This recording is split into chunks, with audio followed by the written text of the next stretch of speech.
दशरथ अजीर बिहारी। अजहू मानहु कहा हमारा, हम तुम कहूँ वरुणीक विचारा। अति सुंदर सुचि सुखद सुशीला, गावहि वेद जासु जस लीला। दूषण रहित सकल गुण राशि, श्रीपति पुर वैकुंठ निवासी। असबर तुम्हें मिलाओ बानी, सुनत बिहसी कहे वचन भवानी। सत्य कहो गिरि भव तनु एहा, हट न छूट छूटे बरु देहा। कनकौ पुनि पाषाण ते होई, जरेहु सहजु ना परिहर सोई। नारद वचन न मैं परिहरेऊँ, बसहु भवन उजरऊ नहीं डरेऊँ। गुरुपद सत्य कहो गिरि भव तनु एहा, हट न छूट छूटे बरु देहा। कनकौ पुनि पाषाण ते होई, जरेहु सहजु ना परिहर सोई। नारद वचन न मैं परिहरेऊँ, बसहु भवन उजरऊ नहीं डरेऊँ। कुर के वचन प्रतीत न जेहि, सपने सुगम न सुख सिद्धि तेहि। मंगल भवन अमंगल हारी, द्रवहु सु दशरथ अजीर बिहारी। महादेव अवगुण भवन, विष्णु सकल गुण धाम। जेहि कर मनोरम जाहि सन, तेहि तेहि सन काम। मंगल भवन अमंगल हारी, द्रवहु सु दशरथ अजीर बिहारी। जो तुम मिलते हो प्रथम मुनीसा, सुनती हूँ सीख तुम्हारी धरि सीसा। अब मैं जन्म संबुहित हारा, को गुण दूषण करई विचारा।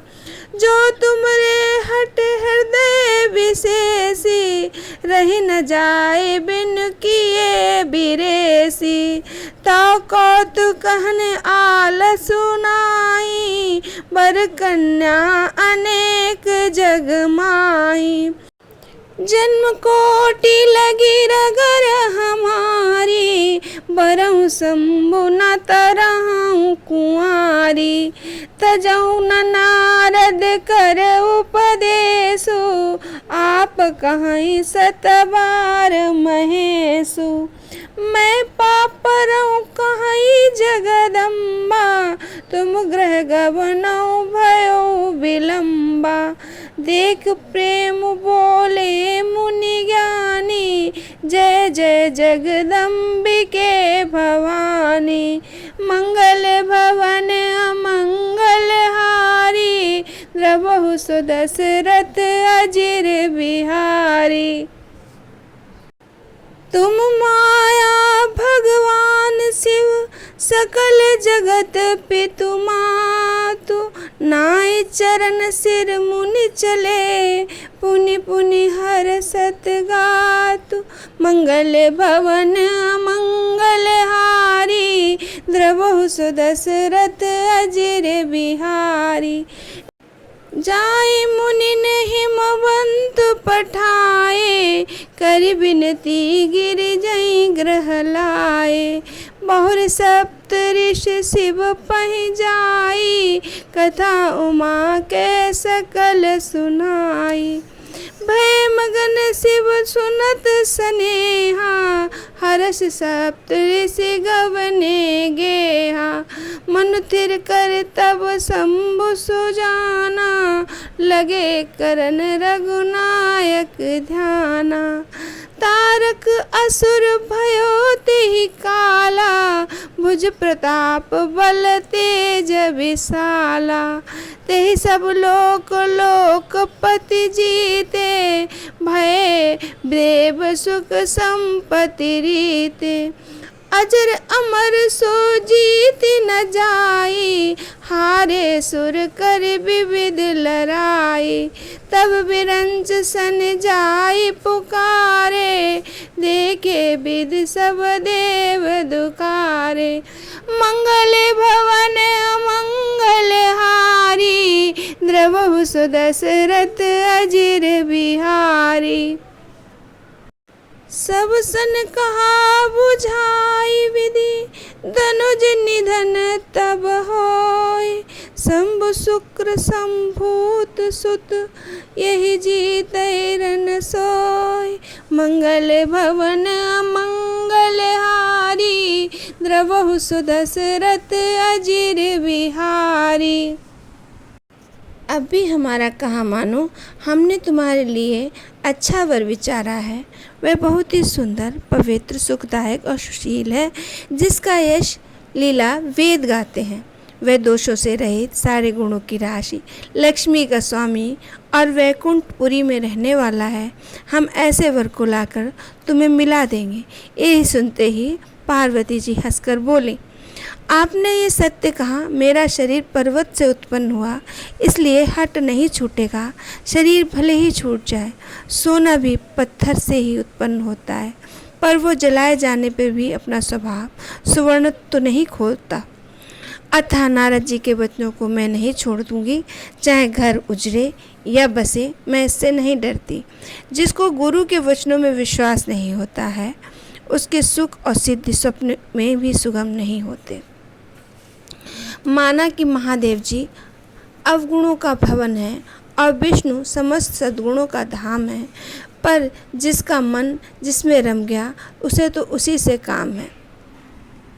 हे मुनीश्वरों, यदि आप पहले मिलते तो मैं आपका उपदेश सिर माथे रखकर सुनती, परंतु अब ये जन्म तो मैं शिव के लिए हार चुकी, फिर दोष गुणों का विचार कौन करे। यदि आपके हृदय में बहुत हठ है और विवाह की बातचीत किए बिना आपसे रहा नहीं जाता, तो संसार में बहुत से वर कन्या हैं। खिलवाड़ करने को आलस तो होता नहीं, वहाँ जाके करिए। मेरा तो करोड़ों जन्मों तक यही हट रहेगा।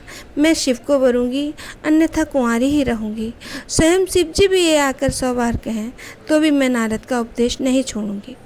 जगजननी पार्वती ने फिर कहा, मैं आपके पैरों में पड़ती हूँ, आप घर जाइए, बहुत देर हो गई है। शिव जी के प्रेम में पार्वती को ऐसा देखकर मुनि बोले, हे जगजननी, हे भवानी, आपकी जय हो, जय हो। आप माया हैं और शिव जी भगवान हैं, आप दोनों समस्त जगत के माता पिता हैं। ये कहकर मुनि पार्वती जी के चरणों में सिर नवाकर चल दिए। उनके शरीर बार बार पुलकित हो रहे थे। मुनियों ने जाकर हिमवान को पार्वती के पास भेजा और विनती करके उन्हें घर ले आए। फिर सप्तऋषियों ने शिव के पास जाकर पार्वती जी की सारी कथा सुनाई। पार्वती जी का प्रेम सुनते ही शिव जी आनंदमय हो उठे। सप्तऋषि प्रसन्न होकर अपने घर ब्रह्मलोक चले गए। तब सुजान शिव जी मन को स्थिर करके श्री रघुनाथ जी का ध्यान करने लगे। उसी समय तारक नाम का असुर हुआ, जिसकी भुजाओं का बल, प्रताप और तेज बड़ा था। उसने सब लोगों और लोकपालों को जीत लिया।